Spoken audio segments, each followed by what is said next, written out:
Ralph David Abernathy Boulevard, or call your order in at 404-758-2881. Do you miss your mama's cooking? Then come on down to Q Time, an Urban Passport member. Shop Velvet Online Women's Boutique to spice up your closet with trendy, unique looks. We have fashionable and chic looks at very affordable prices. Velvet Boutique offers free shipping all year long on all orders. Shop online at www.melvetboutique.com. That's www.melvetboutique.com. Like us on Facebook and follow us on Instagram. Shop Velvet Online Women's Boutique. Majesty is a premium health and wellness tea line focused on bringing delicious yet healthy tea blends to the community. Filled with an abundance of vitamins and antioxidants, we work to blend teas with exotic spices and fruits to produce scrumptious and wholesome beverages. So check us out at mymajesties.com. That's MyMajesties.com. My Majesties, an Urban Passport member.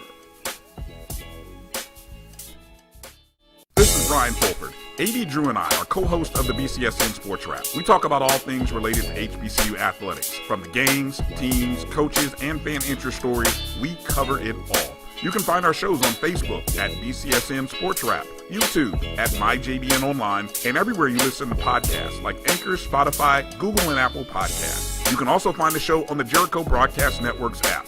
Make sure to download. We look forward to you joining the conversation and being a part of the show. Sugar Chateau Desserts is a specialty bakery located in the Charlotte, North Carolina metro area. We will create delicious and one-of-a-kind treats for any occasion. Sugar Chateau is currently shipping cakes in a jar, offering a variety of different flavors in a single-serve container that can help you celebrate in accordance with social distancing. Place your orders today by calling 803-526-7895 or visiting sugarchateaudesserts.com. The human voice has always connected audiences with experiences. Major brands all across America have trusted Kever's voice time and time again. Conversational, powerhouse, intelligent, and sincere. That's the voice you need for your creative marketing process. KEAVERSVOICE.com. Kever's Voice, Kever's Voice, KeversVoice.com. Always on, all the time. Let's face it, shopping for insurance can be time-consuming. That's why when it comes to your auto, home, and life insurance needs, make things simple and trust the experts at Allstate. They will help.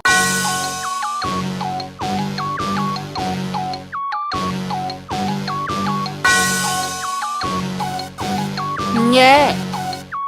I love my HBCU. And boy, I love it, love it. I love it, love it. I love my HBCU. And man, I hope my team they won. Yeah. I hope my team they won. Yeah. Man, I hope my team they won. I hope my team they won. Yeah. I tune into the HBCU Sports Lab to see if my team won or lost. If they lost, I'm quiet as a mouse. But if they won, keep tab. I'ma do the dab, yeah. Dr. Cavil, he know what he be talking about. Mike and Charles, they know what they be talking about. They compress the analytic data with the hip hop. If you know them like I know them, they gon' tell you if your team, if they won or lost, and who the ball. So listen to Professor, yes sir, and pay attention, cause he gon' This is Dr. Cavil with Inside the HBCU Sports Lab with Mike Washington and Charles Bishop. The professors are in the house. Boy, I tell you, I'm excited. I don't know what it is. Is it Prairie View TSU week? Is it Grambling Jackson State week? Is it Alabama A&M? It looks like they may be sneaking out of the coop to go play a team out of the MEAC. Is it the football? Is it Prairie View that is 11-0 in men's basketball? Is it? I don't know. It's just HBCU sports. That's what it is. It's just HBCU. We got a lot of it.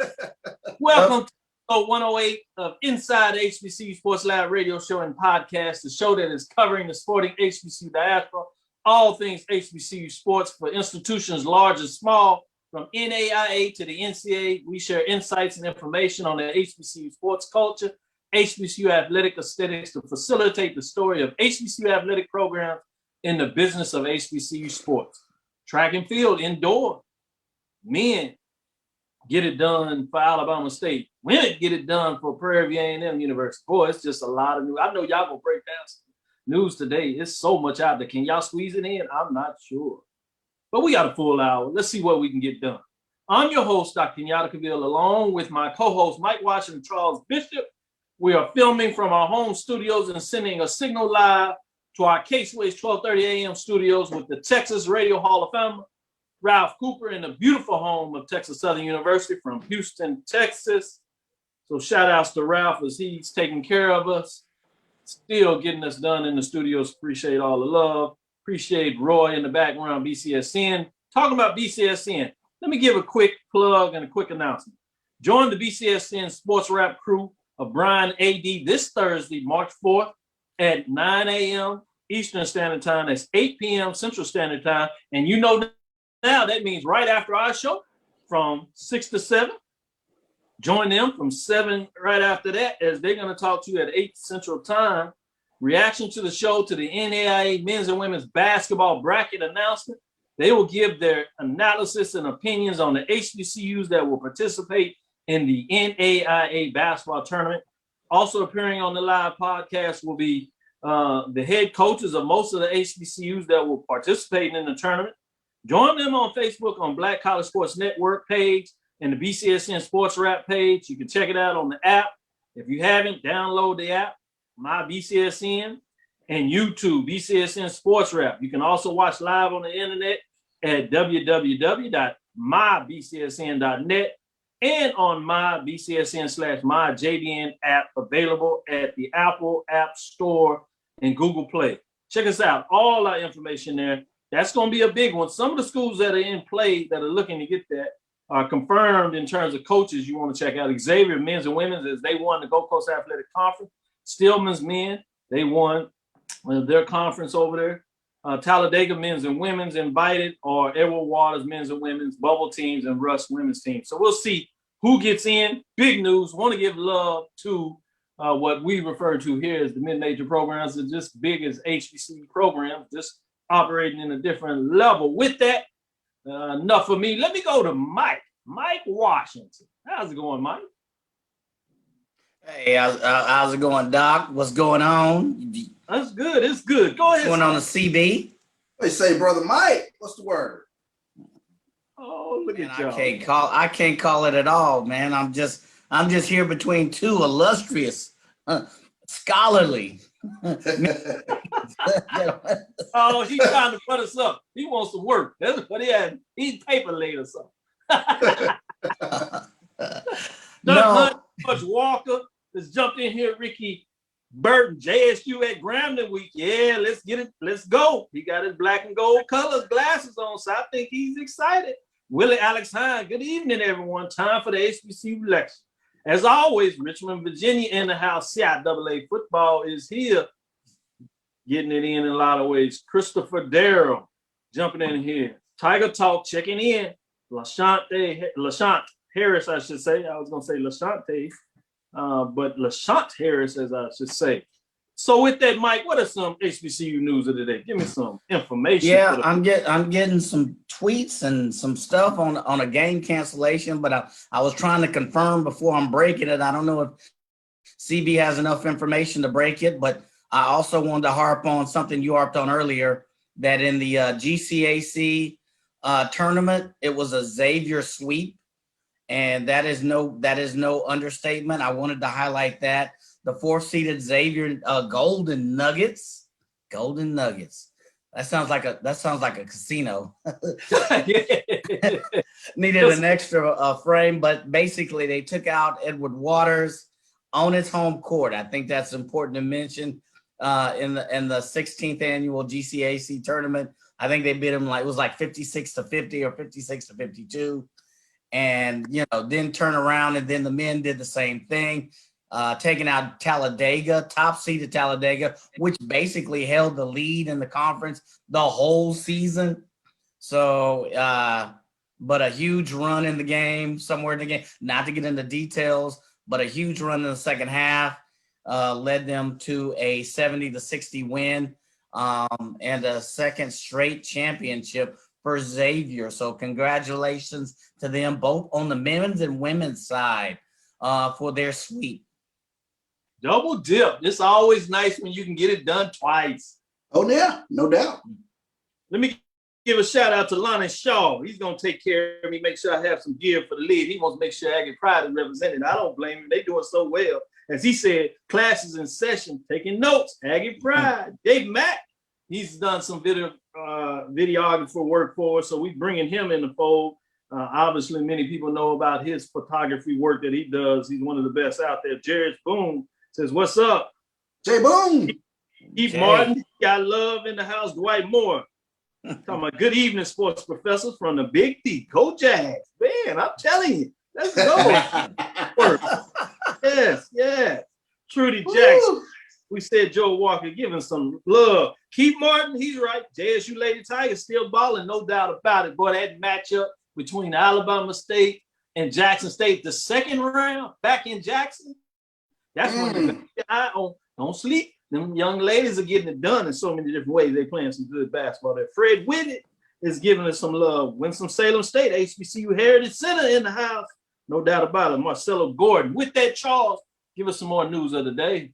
Sure thing. Let's take a look at the Southwestern Athletic Conference as they named their SWAC Women's Players of the Week honors. Southwestern Athletic Conference has named Alabama State's Jayla Crawford its SWAC Women's Basketball Player of the Week, and Alabama A&M's Dariana Lewis is SWAC Women's Basketball Impact Player of the Week for their outstanding performances for the week of February 27th through March 1st.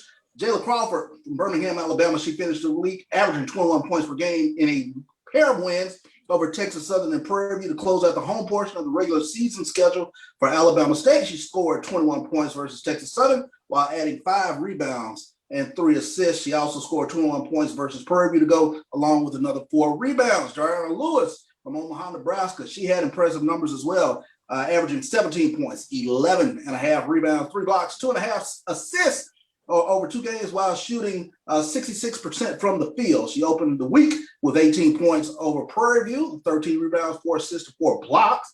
And then she pulled off another double-double against Texas Southern.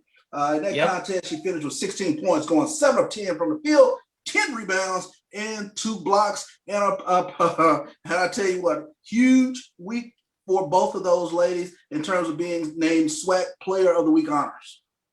No doubt about it. Great information. Kudos to those players of the week.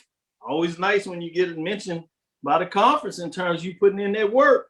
I want to give a shout out to Kate. I really like this. Y'all let me know out there, all those listeners, do you think we need to get HBCU Sports Lab fan shirts? I like the idea, but let me know your thoughts. Is that something that we need to put in work? We gave you a second show. You showed up and showed out. Numbers were great. So it looks like we need to keep listening to the fans. So if you tell us what you need, what we want, we're going to find a way to give it to you. Let me go back to Charles. Stay with you, Charles. What other news you have of the day? Then I'm going to come let's go with the SWAC Men's Player of the Week honors. Southwestern Athletic Conference has named Tristan Jarrett from Jackson State and Prairie View's Juwan Daniels as its SWAC Men's Player of the Week and SWAC Men's Basketball Impact Player of the Week. Let's look at Tristan Jarrett. He scored 32 points and 13 rebounds versus Arkansas Pine Bluff, leading Jackson State to a big victory. He's a key contributor for Jackson State team that stands as one of 2 unbeaten teams in league play. For the weekend, he averaged 24.5 points and currently ranks as the top scorer in the conference, averaging 20.7 points per game. Daniels, he averaged 15.5 points, 6 rebounds as he was a key contributor in Prairie View past 2 games, as Prairie View currently holds an 11-0 record in league play. So shout out to both Tristan Jarrett and Juwan Daniels. Great point. Great point. Shout out to those individuals on the men's side, getting those players of the week, getting it done so many different ways. Chad Cooper is in the house. He jumped in here. Good evening from Baton Rouge, Louisiana. Go Jags. Jags. What's up? champion. Got in parentheses spring football. I think he knows who he think getting the championship. Should be fascinating. Should be fun. Well, it starts off this week for the Jags as they have Arkansas Pine Bluff on the radar. We'll see how that goes as they open it up. With that, before we get too far into this, let me go back to you, Mike. What else do you have on the table? Let's talk track and field indoor, baby. Who won? Who won? Who won on the men? Who won on the women's? Who won? I give you three sets. I give you three guesses. Well, let's start with the Alabama State men. They had a great showing. Captured their 5th consecutive SWAC championship. You know, a couple of Richie Beanie was named the coach of the year for the men's side, and then Cesar Kemp, Marcus Cade sharing most outstanding field performers, scoring 18 points each. Jamal Wolt, 30 points. Of Prairie View was named outstanding track performer, but it was all about Alabama State. On the women's side, the Lady Panthers, who scored a whopping 172 points and then some change. Outstanding defending champion, Alabama State scored 141, finished 141 and some change, and then followed by Southern and Alabama A&M. So Keeza Roberts was named the most outstanding field performer for the meet, winning the long jump, taking the silver medal in jump and the 60-meter dash. And of course, you know, head coach Angela Williams was named the SWAC's coach of the year. Congratulations to the Alabama State men, and of course to the Lady Panthers from the Hill. What they say? What they say? Mike, say it with your chest. Say it with your chest. Yeah, say it with your chest. The Hill, baby. The Hill, the real Hill. I'm gonna give you 3 guesses. I'll give you 3 guesses. Charles, what else you got for me? Yeah, let me give this. Let's switch over to the MEAC. Lonnie Shaw, listen in. As we look at the MEAC women's basketball players of the week, North Carolina A&T State graduate student Shannon Scott and Howard freshman, let me make sure I say this right, Janae Hutton were selected as the MEAC women's basketball co-players of the week presented by Coca-Cola. Conference announced today, and Howard's Destiny Howell was named the rookie of the week, while North Carolina Central sophomore Anissa Rivera was named the defensive player of the week. Let's take a look at Shannon Scott from North Carolina A&T. She averaged 17 points, 8 rebounds, 5 steals, 1.5 blocks per game as the Aggies ended their regular season this past weekend with 2 wins over North Carolina Central. She had 23 points to go along with 5 rebounds, 4 assists, and 4 steals. And on Sunday, she was 2 assists shy of becoming the first Aggie to record a triple-double as she went for 11 points, 11 rebounds, and 8 assists. And Dr. Cavil, she also added 6 steals in this contest. So shout out to Shannon Scott for the North Carolina. Is that it? Just 6 steals? I mean, what else was there to do? My goodness, go them Aggies. And they locked down the regular season championship in the Southern Division, right? Yes, they did. Man, it's interesting. It's going to be fascinating. On the men's side, they got a couple more games, but pretty much A&T has done it on the men's side in the Southern Division. It'll be interesting to see what comes up. You could have a 3-way tie on the men's side in the Northern Division. Obviously, Norfolk State is least guaranteed a share of it. So they're waiting to see what happens in terms of that. It's going to be fascinating to see what that tie break is for the 3-way tie break for the Northern Division if you believe that Coppin State will get it done. I mean, Morgan State get it done as they play Delaware State that has struggled all year. So something would have to go terribly wrong for Morgan State not to get it done, as Coppin State is also sitting in the bird sheet as they got their win, so they tied with Norfolk State. That'll be fascinating. Yeah, that north is awfully tough. What you got, Charles? I got one more piece of news that just coming in. I think, Mike, you might have come across the same thing, but this coming from Howard Athletic Media Relations. Howard University football team matchup versus South Carolina State, scheduled for March 6th and April 10th, have been canceled due to the District of Columbia's restrictions on travel to and from the state of South Carolina. So it looks like those games against South Carolina State have been canceled for March 6th and April 10th. Yep. Yeah. Thanks. I saw that. I just wanted to see who was confirming it or whatever. So I'm glad you got it. That's something. Yeah, I heard. I had a little bird put in my ear telling me that was a concern about the travel in that region. And the concerns that they're dealing with the northern states in terms of the southern states. Very interesting how they just treating COVID-19 so much differently, that you're having these restrictions in terms of what tri-state areas are doing, including obviously DC, the capital area there. So it's fascinating to see how that will play out. But then news broke yesterday out there, and I've gotten pretty much confirmation. I think there's some signatures on the contract need to be out there, but it's all but done. Pretty much a gentleman's agreement. Alabama A&M, the Bulldogs, since they're unable to play Valley, that is still quarantining, that they're going to travel over to Orangeburg. And all those that are familiar with HBCU sports know that means that they must be traveling in terms of football, playing South Carolina State. Obviously, there's another HBCU in there when you talk about that area close to it. But it's my understanding that Alabama A&M will face off against South Carolina State, Maynard and Coach Pugh. That should be a fascinating matchup. That's the one to keep your eyes on. I hope they find a way to make sure that the game's on television, as you have the Jackson State, you have the Prairie View Texas Southern game on ESPN, and so we'll get into a little bit of that. Obviously, you know, now on Thursday we do a show, so we'll take a deep dive really into the football matchups and what you can expect from those matchups.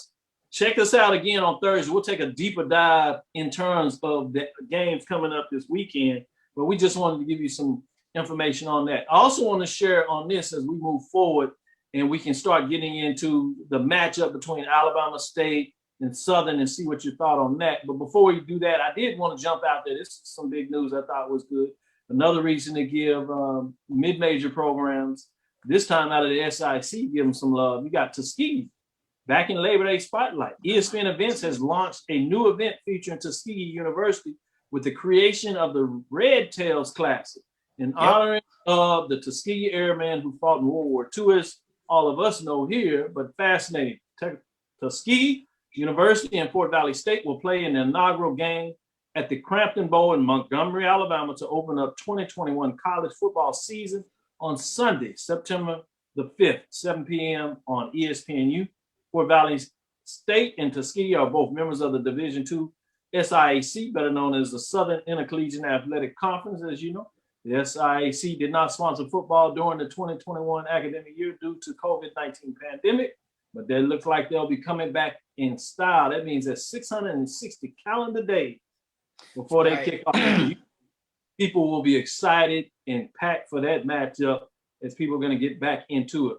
The last official game was played on November 16, 2019, just to give you a little history point, when Miles defeated Albany State 21-6 in the 2019 SIAC championship game. So it'll be interesting to see is Miles going to continue to do what they do in the SIAC, just to give you some thoughts there. Fort Valley State in 2019 finished the season 6-4, 4-2 in the SIAC. That's out of the East Division in 2019. Tuskegee had a year down for a lot of folks. They finished 5-5, 4-2 out of the SIAC, finished second in the SIAC West Division in 2019, just to give you a little update there in terms of what's going on. With that, bring on the Low Country Boil, the catfish, and the Brunswick stew, as Fort Valley is coming. My father-in-law, who's still a part-time professor at Fort Valley, says the folks are very excited about it. They're gonna show you how to do catfish and Brunswick stew, which is a southern Mideastern Georgia thing, kind of coastal thing, along with the Low Country Boil. So bring it on. The Low Country Boil. I like that. I like that.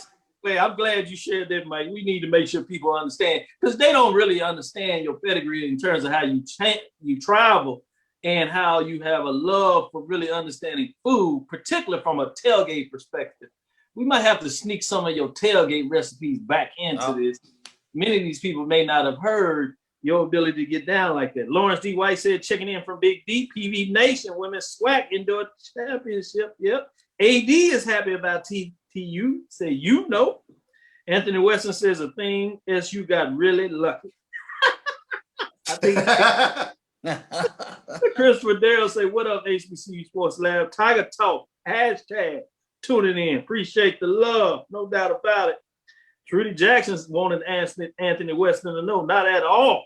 We had to beat both Alabama State and the refs. Ooh, I think they talking about that little controversial call. Oh, my goodness. Oh, here we go. Kudos to Prince, Mike Prince, in terms of his radio show. He brought the head of officials in. And for those that may have not have heard, and whether you feel good about this anyway, this is what was said. And this is what I told you all, Charles, off the mic. I said, you know, we get caught up and we think we know these rules and we don't even know the ref. You double down and verify this as well. And then not saying that the call was right or right, but the officiators, in terms of what they did, they interpreted the rules correctly. So obviously the play was called. It looked like even from there, they got the foot in. The side judge to the right, he saw the foot, looked like he was about to call the touchdown. He couldn't clearly see the backside of it, so he deferred to the back judge in the end zone. He came in quickly and automatic said incomplete. And what he ruled is that the guy bobbled the ball as he was controlling it going down. Didn't have to do with the foot. It had to do with control. Now, this is the tough part, because it could have been that he had control. When they went to the review of the angle, most people were focusing on the foot. Obviously, the foot was clear. He got the foot in. The problem they had with the camera side is they didn't have a backside camera to be able to clearly show you whether he fumbled the ball or not. And the way it goes, if you cannot clearly see that that's the case, you don't have the right to overturn the call. You have to go with the call that was on the field. And that's why I said it was important. What was the call on the field? And because they didn't have a definitive picture that showed that he was not bobbling the ball, that they had to call it what they had on the field. Normally, for those that watch a lot of the college football game, that's where you hear them say that the call was confirmed or the call stands. The call stands mean they didn't have any way to overturn it. And if they saw the call was confirmed, that means they actually seen definitive pictures to say what they called on the field was actually correct. Just a little bit of refereeing. Here, no there. At the end of the day, Southern got the win, and so we move forward. With that, let's get into some of that Southern game since we're talking about it a little bit. Alabama State, in that matchup, I'm going to go to you first, Charles, in terms of what you thought as a very entertaining game. I like the idea. I have to add this before I get a little deeper in terms of your thoughts on that matchup. Is I like the idea. It didn't work out that they were going to have Friday, Saturday, and Sunday games to kick it off. That was with a sweet, you know, one on Friday night, got me hype. I'm sitting back and relaxing, got in the game. Saturday would have gave you 2 games and then one on Sunday. So that would have been fascinating a little bit there to let you know. So in that matchup, big plays, back and forth, defense, what Southern kind of started out in a lot of ways. I thought that was pretty cool in terms of them jumping up on Alabama State freshman quarterback. But what were your thoughts in terms of that matchup, Charles? Well, you know, my initial thoughts was just taking a look at the defense, and we knew in some manner that the defense was going to be a little bit in front of the offense. But let me speak to all the offensive tackles, especially the left tackles in the SWAC this spring season. Jordan Lewis is coming. Jordan Lewis, Southern's defensive end, he wreaked havoc all night long. You're talking about somebody who had 11 tackles, 4 sacks. He was unblockable, Dr. Cavil, and that was one of the things that just immediately stood out. This Southern defense, they were flying around all over the place, created turnovers, ran back an interception for a pick 6. But, you know, this Southern defense looked like they were in fall midseason for them in terms of the way they were flying around. You know, the other thing that kind of stood out for me was the play of Ladarius Skelton. I mean, we know he's a dynamic runner, and he showed that again. It looked like there were plenty of times where he was going to be wrapped up, but he found a way to get away and make plays downfield with his legs. The question, I think, always surrounds his arm and whether he will, you know, continue to improve as a passer. And Dawson Odoms talked about this, protecting the football. There was an instance where he was not able to protect the football again. So we'll see how that dynamic plays out going forward, because he has a couple of capable backups right behind him. But in terms of quarterback play, tremendously dynamic with his legs.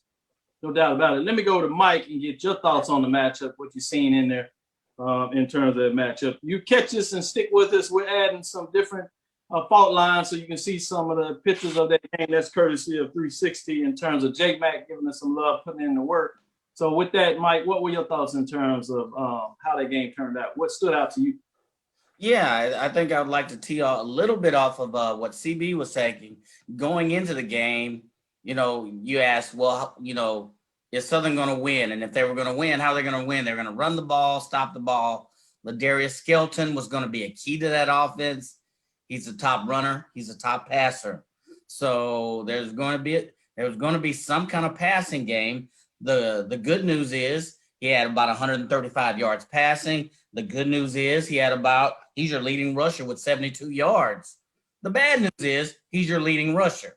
Yeah. He's kind of so you take the good with the bad. So yes, they had a balanced running attack. I believe they had almost more rushing yards than they had passing. So you want to see that passing game move more, but their defense, to build off of what CB was saying, they held Alabama State when they had to. There were key turnovers in the game, and I think they pulled it out. I think the game could have went either way. But if you look at Alabama State, they're no slouch. You thought Ezra Gate was, a good veteran back, who could come up and play big. You thought him with a combination of maybe Michael Jefferson and Jahud Booker. You thought that they could bring some thunder. But, overall, at the end of the day, that's why they played the game. Ladarius Skelton did have a well-balanced day. You wonder how he's going to do against a formidable, well-balanced defense that does not make mistakes. Yeah, great point in that matchup. Man, it was entertaining in so many different ways. With that said, we'll get in, like I said, on Thursday, a little bit of the matchups going forward. But that matchup between Pine Bluff and Southern is going to be interesting. Pine Bluff has some wide receivers, some talent coming back. So it'll be interesting to see what the new coach is able to do up there. So hopefully people are not slipping on Pine Bluff, the Golden Line. So it'll be interesting in terms of that matchup. With that, let's step out of the conference. You also had a MEAC game. Obviously, it's not a conference game, but you had Delaware State taking on Howard. Interesting matchup.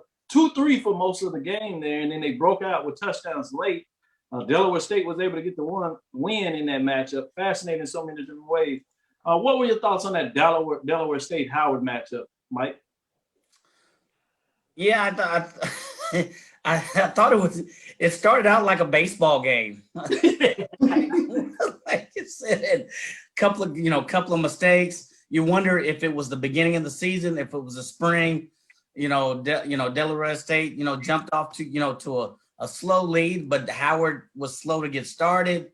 I wondered if Howard's going to be able to pick up the pace, if they have the offense that it will take to really pick up the pace, because if you would have gone into the game, you thought the key to the whole game was Howard had some defensive parts that they were putting together.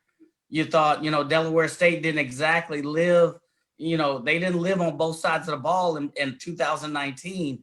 So, but, they pulled, Delaware State pulled it out. Howard did have a chance to pull it out at the end. I don't know if it was a means of, balance, coaching or whatever, or calls, but Delaware State did pull it out. But it felt kind of, you're scratching your head and you're thinking, is this a Delaware State win or just a Howard loss? Oh, great question upon how they went about it. With that said, let's go to Charles. Charles, what were your thoughts on that Delaware State Howard matchup? I think like Mike said, I think going into the fourth quarter, it was a baseball game. I think it was 3-2 going into the fourth quarter. But, I think credit goes to Delaware State for creating some turnovers. And that pick six there, that really went a long way. It's going to be interesting in terms of taking a look at what these three teams that are continuing to have play, these MEAC teams in Delaware State, Howard, and South Carolina State, how they will kind of look this spring. That game looked a lot like a spring game, kind where you see the defense, really making plays and the offense kind of struggling and whatnot. That was a game that really mirrored more of a spring game to me. But kudos to Delaware State for pulling it out in the end. So, yeah, great point. And I think you're going to see a lot of that to start off, especially these games that weren't able to get their first game under the belt, which is kudos to Jackson State. And they were smart by scheduling Edward Waters so they could get some of those jitters out. Unfortunately, they weren't able to play their second game with Valley, so it'll be interesting now that they'll still be playing their second game, but they have a week off, meaning to get some things done. But this is going to be the first game for Grambling State, so it'll be interesting as we move forward to see what that looks like. Like I said, we'll take a deeper dive in that matchup. But with that, let's take a commercial break. This is Dr. Cavil's Inside HBCU Sports Lab with Mike Washington and Charles Bishop. We'll be right back after this break. Stick with us. The human voice has always connected audiences with experiences. Major brands all across America have trusted Kever's voice time and time again. Conversational, powerhouse, intelligent, and sincere. That's the voice you need for your creative marketing process. KEAVERSVOICE.com. Kever's Voice, Kever's Voice, KeversVoice.com. Always on, all the time. Let's face it, shopping for insurance can be time-consuming. That's why when it comes to your auto, home, and life insurance needs, make things simple and trust the experts at Allstate. They will help you get the coverage that fits your needs while helping you bundle your life, home, and auto policies. Bundling saves you money, sure, but it also saves you time, so you can enjoy the things that matter most even more. Contact me, Tammy Haynes, your local agent, for a free personalized insurance quote. Allstate, are you in good hands? I'm returning Clinton Paris and Tampa. Mike and Charles, they know what they be talking about. They compress the analytic data with your hip hop. If you know them like I know them, they gon' tell you if your team, if they want a lot, and who the ball. So listen to Professor, yes sir, and pay attention, cause he gon' teach a lesson. This is Dr. Bill with Inside HBCU Sports Lab with Mike Washington and Charles Bishop. We're going to dive into a little bit of the basketball, but before we do that, let's end our segment with the football. There's a fascinating matchup in terms of what took place this past Sunday. That was Tennessee State in their first conference game, as their first one was postponed against Jacksonville State. They'll end up playing that this Sunday, as the OVC is playing Sunday matchups, which is interesting to see what goes on there. In that matchup, man, Tennessee State looked like you said, spring game. They didn't know what was going on. 2-3 big runs, had to score 20-0, but credit to the Tigers. They fought back in that matchup and made it extremely interesting as they lose 27-20.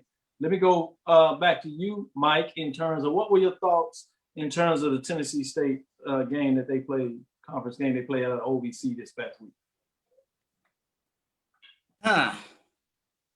So their defense, especially in the first half, they allowed one of the Austin PA guys to kind of set a rushing record. But give it, credit to them. They had Isaiah Green and Davion Bryan both threw a touchdown pass, and they clawed their way back. I think they just dug a hole in the first half, and they had to balance a way to get back in. The other thing, if you look at it, first downs, went to Tennessee State. So it's not like they weren't competitive. They had, 16 first down versus Austin PA's, I think 11 first downs. They allowed 250 rushing yards, whereas they only had 98 rushing yards. They outpassed Austin PA 234. So it was a really balanced game. There was one turnover that turned to be that seemed to be interesting in that where it occurred in the game. But they were in this game probably from the second half of the second quarter on through, and they played competitively. They just dug a hole at first, and you wondered if it was spring jitters that kind of slowed and hampered the start, or what was it. But they played competitively toward the end, and you had to be impressed. I guess the other thing to be impressed at is that I guess this was a team that they beat since they played Austin PA in 2019. They beat them. That was the last time they played them. So you thought that they would be able to match up really well with them. But that slow start for Tennessee State, it proved that it was a 20-0 at one point, almost going into the half until they were able to score a touchdown just before halftime. And, maybe that helped a little bit on the momentum, but it just seemed like that hill was just too big for them to claw over. Yeah, no doubt about it. It's fascinating to watch that game. You thought it was over, and then they started fighting back a little bit. Big touchdown catch in the end zone. They actually had the ball with that last drive to see if they could tie. Exactly. Yeah. So you were like, how did they do this? But credit to the Tigers for at least fighting back in terms of the matchup. With that, Charles, what were your thoughts on the matchup in game? What did you see? Yeah, I think that's a huge credit to Rod Reed and his staff. Because that game looked over early. And my best friend, he's a huge Tennessee State guy, Tennessee State alum. I couldn't wait to get on the phone. I postponed golf so I could make sure I could call him and like, hey, bro, I don't want to hear anything about Jackson State. Look at y'all. And you know what? They settled down.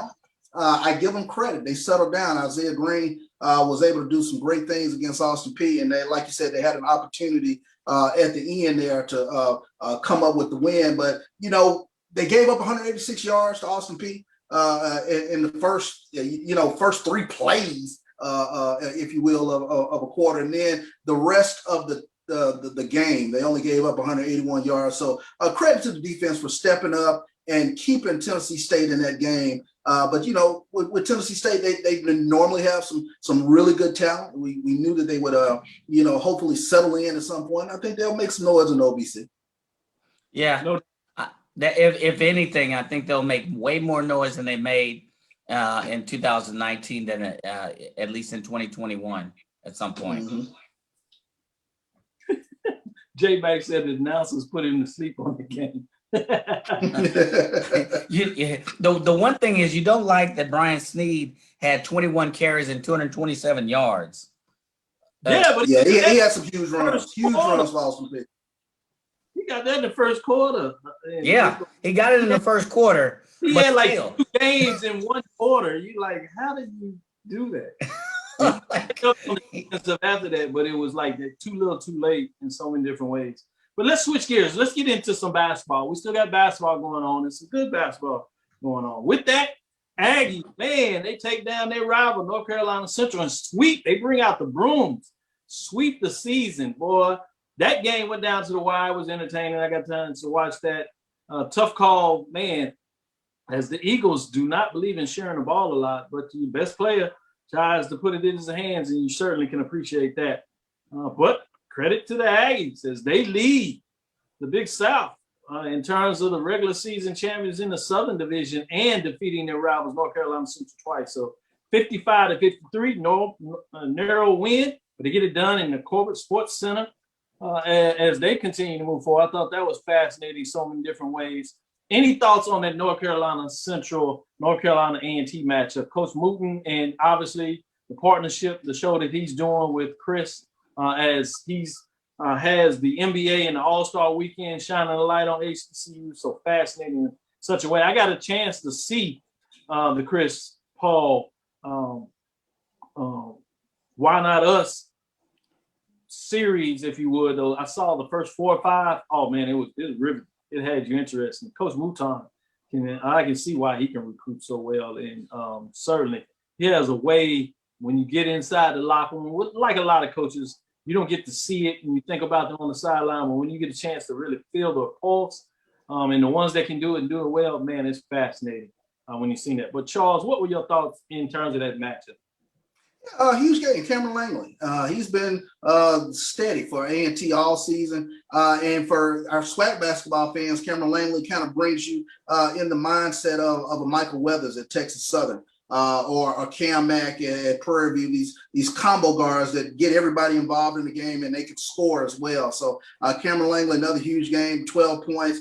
He goes for 9 rebounds and had 3 steals as well. So he has been, as my friend Larry Chatterbox-Hale says, he's the straw that stirs the drink for the Aggies. So he definitely has been getting it done for A&T this season. Kudos for them for getting the MEAC South. Yeah, no doubt about it. Willie's jumping in here. I like what Willie Hines said in. He said Isaiah Green plays earlier. Tennessee State wins that game. Number 5, Dayron Johnson will be a playmaker for them. He also jumps in here on this North Carolina, says not a typical North Carolina Central team, and I agree wholeheartedly with this. Yeah. I dig down on defense like they have been, and on the boards, they're not very good, as he talked about, and they haven't been that good all year. I don't know how much of that was the COVID, if they weren't able to get in their practice, or was this the temperament of their team, but he's absolutely right. Those are some things that stood out to me in terms of the North Carolina Central team, not of themselves that you see of late.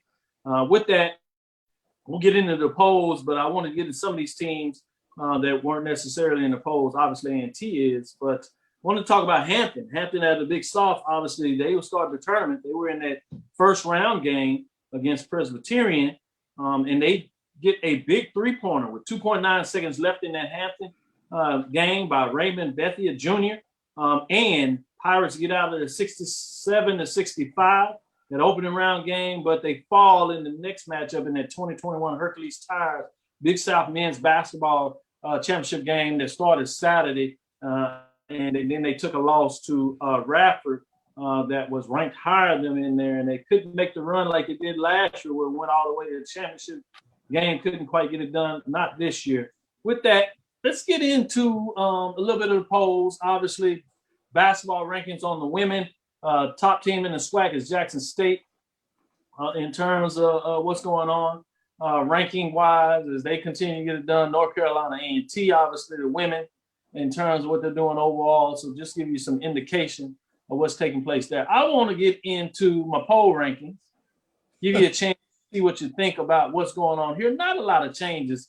So this gives us a chance to talk about some of the matchups in the games as we break down the top 5, since there's not a lot of change in terms of ranking, especially on the women's side. Men's side, there's some change in the positioning.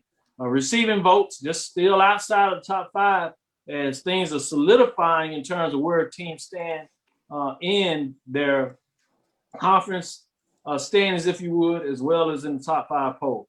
Southern Jaguars are 9-10, 9-4 overall, 42 points. Alabama A&M Bulldogs 10-4, 8-3. They had a big victory this week, 41 points. Grambling State Tigers 8-8, 7-5. Alabama A&M, just like Alabama State, takes care of the Texas schools in terms of Alabama. Just the opposite of what you see on the men's side with the women's side. It's interesting that they're splitting on that. Let's get into the top 5. Morgan State Bears, women there are 11-3, overall 8-2 in the conference race. As they're settling down with 50 points, they stay at number 5, bringing us to number 4. North Carolina A&T State Aggies, the ladies, women basketball program are 12-2 overall, 9-1 in the conference race in terms of what they got done in the Southern Division. 79 points, remain at number 4. Bringing us to number 3, Alabama State Hornets sit at 13-2, 13-2 overall as they just are playing conference games. One first place vote. 86 points. They failed last week, but they stay at number 3. And you have number 2, Howard Bison, 14-3, 10-2. 3 first place votes for Howard. They continue to win in the Northern Division, find a way to get it done. It's going to be interesting when the tournament time comes to see what we get, any changes, any upsets. We still have the final week of the season, if you would, in the SWAC. You have teams that have played, 5 games in 9 days. They'll be playing 6-7 games in 12-13 days. It's going to be interesting to see what will take place in terms of those matchups and see if that'll change anything. But number 1 team on the women's side is Jackson State Tigers. They sit at 13-5, 12-1, 5 first place votes, 90 points. They continue to get it done on the women's side. Let me go with you, Charles. What are your thoughts in terms of the women top 5 poll this week? Yeah, I think you're right on top of it with the top 5 poll. I don't think there are any better teams than you have in the top 5. Huge matchup with Jackson State and Alabama State coming up. I tell you what, Jackson State Lady Tigers, they are so hitting on all cylinders right now. The game is they put it away early.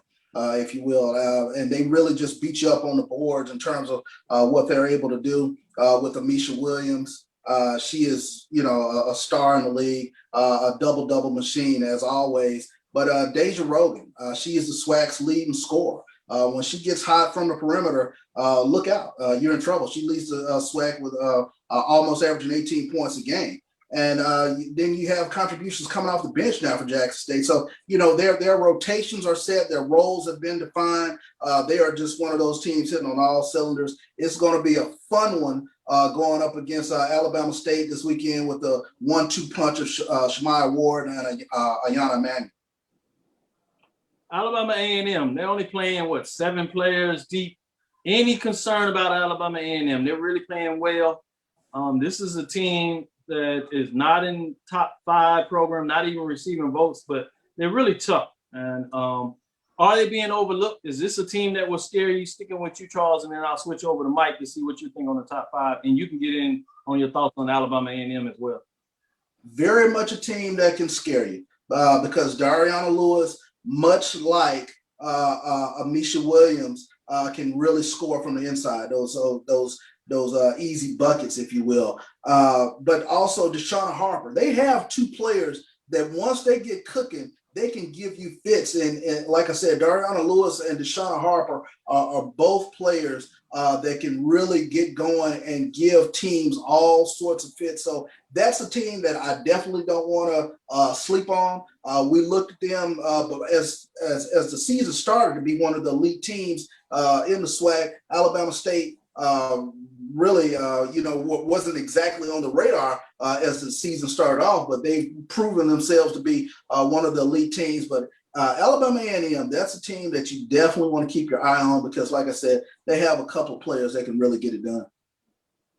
Mike, I want to get your thoughts on that, and then we'll go into the men, and we'll sneak in a little bit of the poll, but look for us on Thursday to really go inside the numbers of the poll ranking for the football team week number 1 and let you know who's ranked there. And then we'll also go inside those numbers to talk about the matchup. But while we're on the basketball, what are your thoughts in terms of what Charles just said?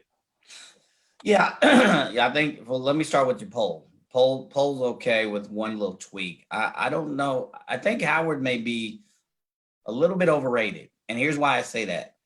If you look at their last 4 or 5 games, they have all been against teams with the name of Delaware State and Coppin State. The last 4 or 5 games. That's a combined record of 4-18. You look at Alabama State's record and their opponents in the last 4 or 5 records, and their opponents have a winning record. You also look at kind of who Howard has in the top of their statistics in the MEAC. Not very many.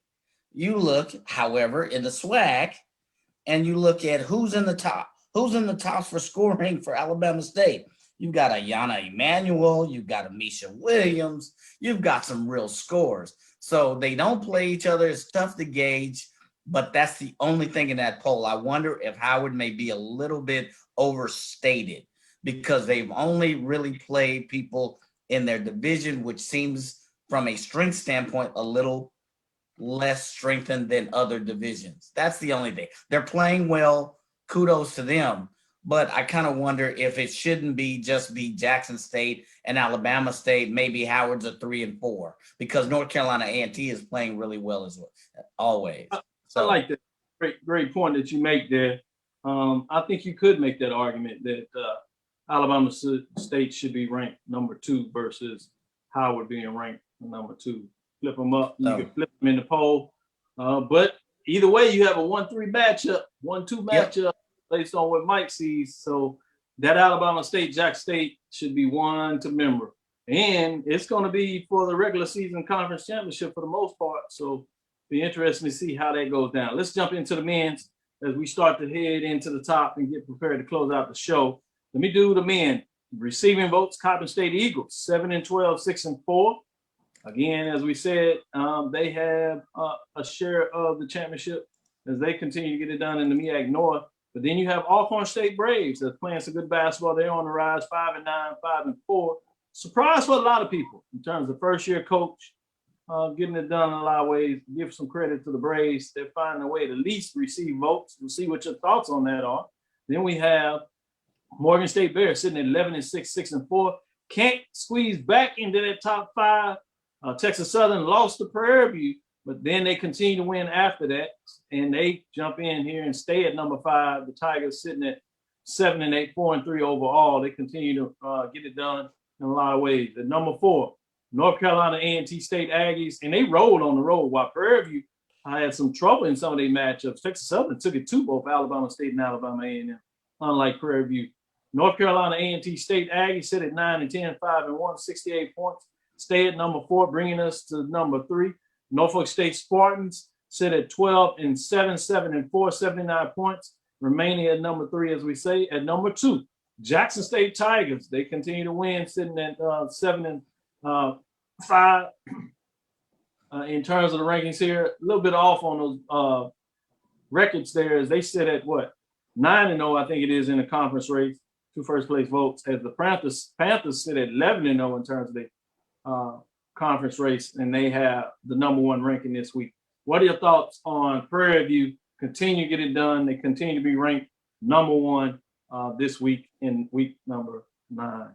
What are your thoughts on the poll? I'm going to stick with you, Mike. What are your thoughts on the men's side of the poll? Any concerns in terms of what goes down in the basketball poll ranking? No, you hit the point I was going to make. Texas Southern, they took both the Alabama teams there and on their home court. Unfortunately, they just lost to Prairie View. But watch out for them. They're a little bit scary. I think Jackson State is appropriately still number 2. And I think Prairie View, until you knock them off, they've had some close calls. They've been on the road. They were at Alabama A&M for their senior night and Alabama State for their senior night. Very close, tough, gritty, grinding games. But they proved that, they're still a championship quality team until you knock them off. So I have nothing wrong with this poll, but I'm watching out for Texas Southern. They can be a little scary. Yeah. Yeah, it's a team that's playing well. Weathers has been in and out hurt, and it seems like obviously when he plays in the game, they're much better, but he hasn't been very consistent. And so now, is he getting healthier? Will he make that much of a difference? That's something to keep your eyes on in terms of the Tigers. What are your thoughts on the top 5 poll rankings for the Tigers, Charles? Well, I think these rankings are right on target. You mentioned Texas Southern. They're playing tremendous basketball. Had a little slip up against Prairie View, but if Michael Weathers isn't on, they have Carl Nichols. Carl Nichols has really stepped up for the Texas Southern Tigers in terms of what he's able to do, especially on the offensive end. He always gives you great minutes defensively. Let me go back to you. Go ahead. Okay, but you also have, I think, a great job by Texas Southern and Prairie View in terms of what they were able to do in terms of going over to Alabama and getting those victories over there this weekend. Jackson State has remained steady. Right there in the thick of things. I can't say enough about Jackson State right now in terms of basketball. I think Coach Brent now has won maybe 18 of his last 21, something to that effect. And ever since Tristan Jarrett had the incident down there at Southern, he has really turned it on. The huge game last night against UAPB without Javius McKinnon. So Prairie View, Jackson State, Texas Southern, it's going to be a fun SWAC tournament because these are all elite teams that'll be gunning for each other. With that, we're coming up to it. So I'm going to give you the preseason ranking, and then we'll get a chance. Week 1 will be released today. And so we'll get a chance to really take a deeper dive in on that Thursday. But wanted to tease out and maybe get quick thoughts in terms of the top 5 teams, quickly teams receiving votes. And this is preseason, so a game hadn't been played when this came out. I had Alabama State Hornets receiving votes at 29, Howard Bison receiving votes with 46 points, Jackson State Tigers receiving votes at 63 votes. Usually I do a top 10, but because you have 8 of the 21 HBCU FCS programs not playing, I just did a top 5 like we do in basketball. So top 5 program, South Carolina State Bulldogs. 1 first place vote, 76 points. Number 4, Grambling State Tigers. 1 first place vote, 81 points. At number 3, Prairie View A&M Panthers.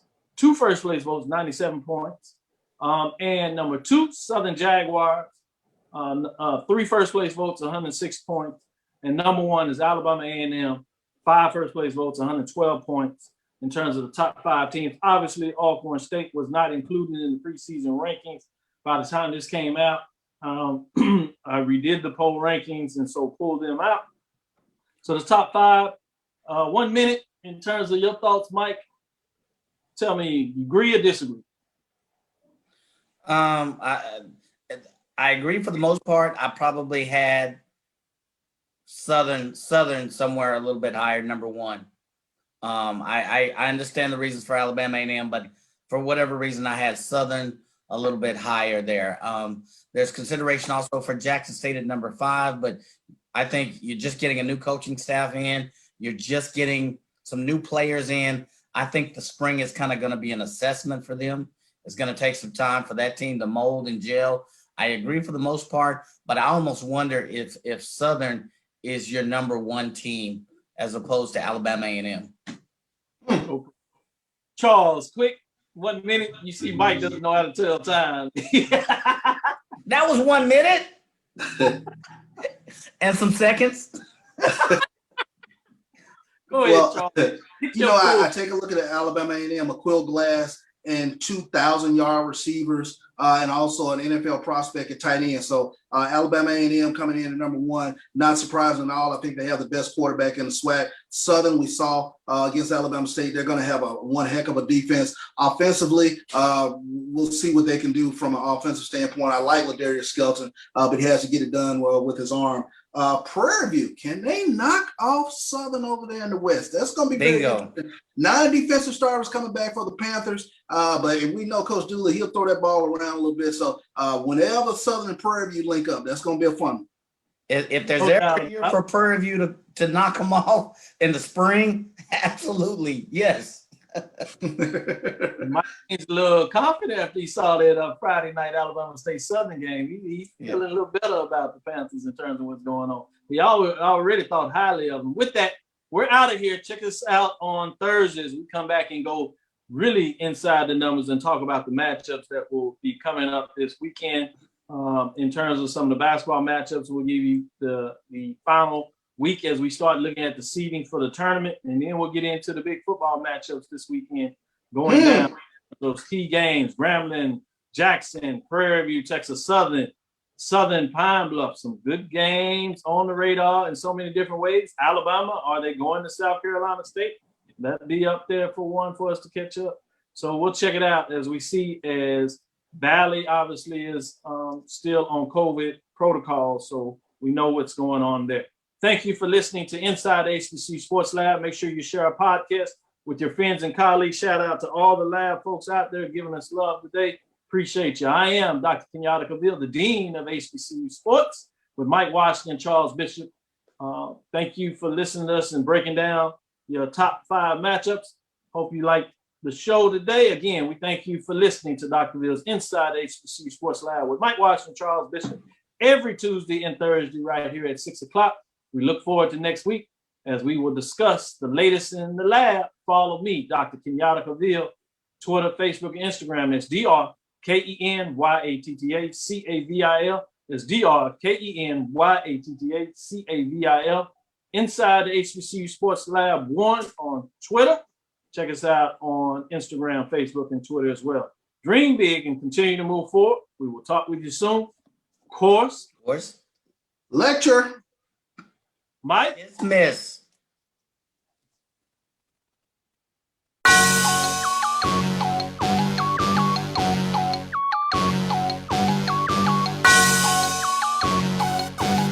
Yeah.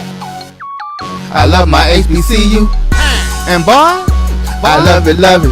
I love it, love it. I love my HBCU. And man, I hope my team they won one. Yeah. I hope my team they won one. Yeah. Man. I hope my team they won one. I hope my team they won one. Yeah. I tune into the HBCU Sports Lab to see if my team won or lost. If they lost, I'm quiet as a mouse. But if they won, keep tab. I'ma do the dab, yeah. Dr. Cavil, he know what he be talking about. Mike and Charles, they know what they be talking about.